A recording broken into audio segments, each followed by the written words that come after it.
Ti sei mai chiesto che cosa sia realmente la frollatura? Te lo diciamo noi.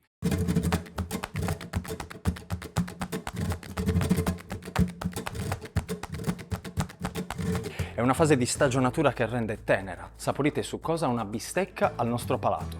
Durante questo periodo di maturazione si susseguono diversi processi biochimici che cambiano la struttura della carne, che diventa più tenera, le fibre muscolari si allentano, il sapore cambia e diventa più intenso e profumato. La frollatura, diciamocelo, è una tecnica davvero complessa, appannaggio di professionisti dotati di attrezzature adeguate, prima tra tutte una cella di frollatura.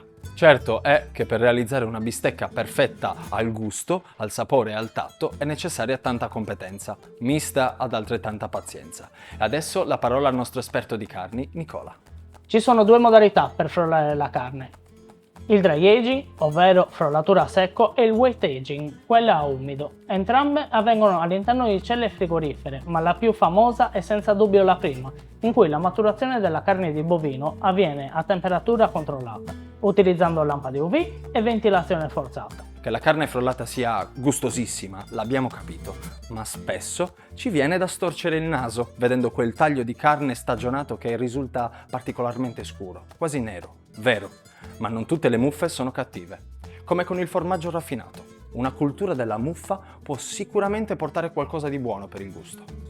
Per consumare i tagli dry aged è buona norma togliere i primi strati di carne e grasso, dal gusto molto deciso, e procedere alla cottura degli strati più interni, senza paura, morbidi e dal colore rosso fuoco.